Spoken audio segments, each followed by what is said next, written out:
Hello everybody and welcome back. My name is Kari and today I am doing the Best Books You've Never Heard Of tag. I was tagged by Abby from Autumn of Pelennor, so go and check out her channel, which I will leave linked down below. And let's get started. This tag has to do with obscure books, so books that have very few ratings on whatever service you choose to use and that basically people haven't heard of. I went with Goodreads, just like Abby, because that's where I keep a list of all the books I've read. Not own, necessarily, because I haven't updated that because that would take way too long, but read. Let's get into it. The first question has 4 parts, all to do with the number of ratings. And the first part, so 1A, is a book you would recommend with less than 10 ratings. I'm actually going with a law school book for this, and that is Indigenous Peoples and the Law, Comparative and Critical Perspectives, edited by Benjamin Richardson Shinamai and Kent McNeil. This had, well, I think maybe 1-2 ratings, but as for books that have less than 10 ratings, I had 10 of them, and this is the one I'm choosing to recommend. This is definitely a law book, but it is one of the more easily readable law books I've had. It talks about the Indigenous peoples in Australia, New Zealand, Canada, and the States. Yeah, and I had to read it for one of my classes, which was Comparative Indigenous Peoples Law. That was not the exact title of it, but the entire semester I could never get it right. To this day, 2 years later, it is still one of my favorite law books that I read. It discusses all of those chapters in different, in different chapters. I have many notes, as you can see. We didn't actually have to read all of it. I think there were 3 or 4 chapters we didn't have to read, but for the sake of having read the entire thing, I read those chapters anyway because that's who I am. And one of my favorites was the environmental one, which was the second to last chapter. And we weren't assigned that chapter, chapter 13, but I read it and I think it was one of my favorite chapters in this book. And so when my professor asked for recommendations, I just told him over and over to make the kids read that chapter because it's so good. Basically, nobody has read this book because it's clearly for a niche group. It is for people who are interested in Indigenous peoples and the law, and how that applies to them. So if you are in Nigeria practicing law, this doesn't really apply to you, but if you're just looking to learn something, it's fascinating. It also, I'm in the States, so it applies to me. It just, oh, so good, and definitely one of the easier law books I've read. Next we have books with less than 25 ratings. And this, they're not combining all of them. So when I say I have 10 books with less than 10 ratings, I mean less than 10 ratings. When I say I have less than 25, I mean between 11 ratings and 25 ratings, and so on and so forth. So I don't combine all of them. But I have 5. And the one I'm recommending for this is Lord Mansfield, Justice in the Age of Reason by Norman S. Poser.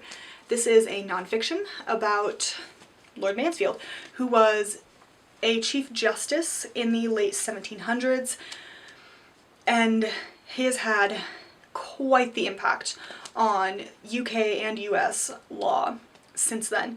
He decided the Somerset case and the Zong case, both of which had to do with slavery, but he managed to walk that very fine line between telling the slavers to up yours and not actually making a moral determination on slavery, which is a very fine line to walk, and it's amazing that he did it. It's a very good book. My one complaint, like my colleague who also read it, is that he changes from chronological for just an overview of Lord Mansfield's life in the beginning to thematic towards the end, maybe half and half. And that got a little bit wonky because you couldn't always remember where you were. I think he did a good job, the author, but it's hard to switch from chronological to thematic. So this is the one that I'm definitely recommending for under 25 ratings. Then we have between 26 and 100 ratings, and I have 16 of those. The one I'm recommending for that is The Burning Time, Henry VIII, Bloody Mary, and the Protestant Martyrs of London by Virginia Rounding. This is another nonfiction. It is the religious reformations, wars, conflicts, disagreements, take your pick of words, in England between 1533 and 1558 specifically. So it starts when Henry disavows, breaks from the Catholic Church, and ends with Elizabeth becoming queen in 1558, November specifically. It only has a chapter on Edward VI because Edward wasn't really big on burning a lot of people. I think he burned maybe 2, maybe 3. To be fair, he was also 9 years old to 16 years old during his reign, so he didn't really have a lot of say because there were Lord Protectors and a whole big mess. Anyway, I really enjoyed this book. I enjoyed the depth into which it went concerning the religious conflicts going on specifically during Henry VIII's and Mary's reigns.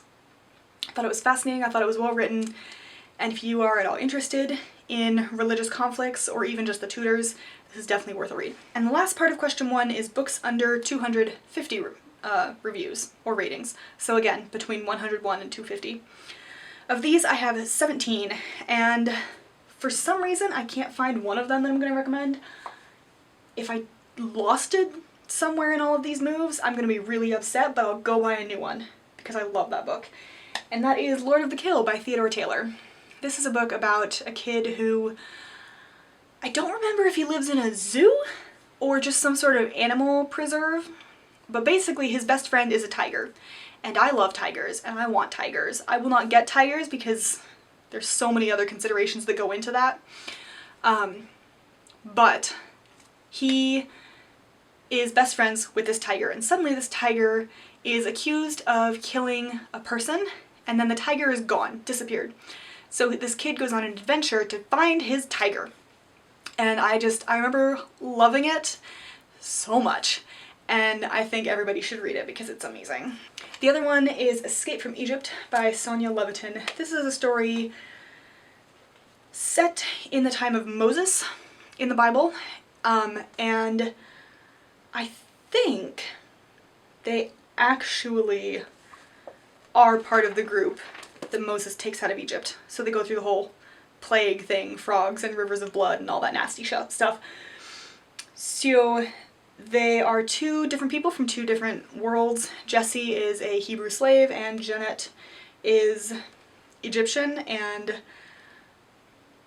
she's not a slave, I don't think, but she's not nobility either. She's a servant of some really high up mistress. Anyway, they meet and things change, and I really enjoyed this book. I think it's a really cool way to tell the story of Moses without all of the religious, moral, high horse undertones that often come with Christian fiction. This might be Christian fiction. I don't remember. I just know that I really liked this book because, again, it told a story from a very different perspective. That is to say, not with the turn Christian or I'll hit you on the head with an anvil type of a thing, you know? So that's book 2. The question number 2 is how you've heard about your obscure books.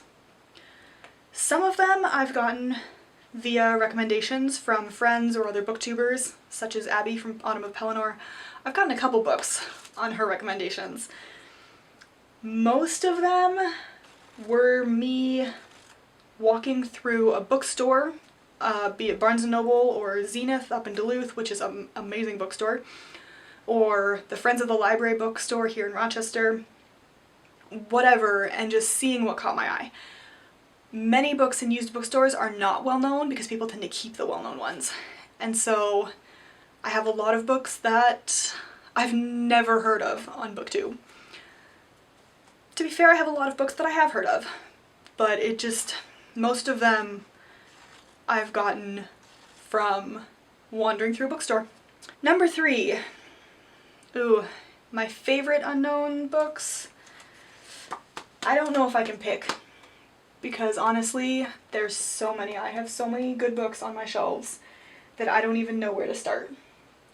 I mean, I could literally go through shelf by shelf and tell you this is one of my favorite books, this one's good, but don't worry about this, or this one's good but the accuracy isn't, so we're not gonna go there. Cry the Ice Mark is definitely one of my favorites though. Talking to Dragons, love it. Let's see. Ooh yeah, the Stephanie Dre books about Cleopatra's daughter, those are really good. Beneath a Marble Sky about Jahanara is amazing. Wilbur Smith, anything by him is good. Mercedes Lackey, phenomenal. See, this is the problem, I just keep going. So those are some of them, we're gonna move on. Number 4, just some other questions. One of which is, do you want to read more obscure books? Well, of course I do. I want to read all of the books.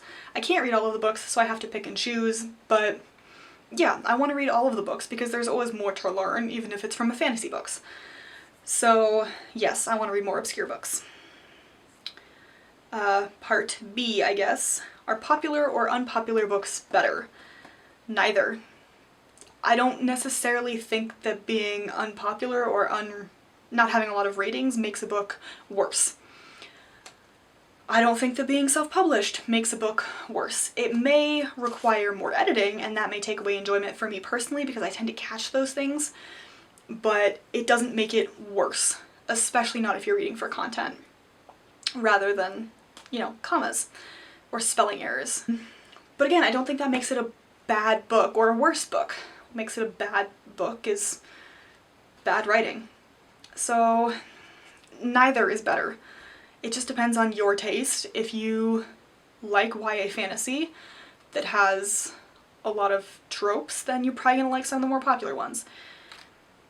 I hate Cassandra Clare. Not personally, I don't hate her personally, I'm sure she's a very nice lady, but her writing I hate. And I've read 12 of her books, so I can say that with confidence.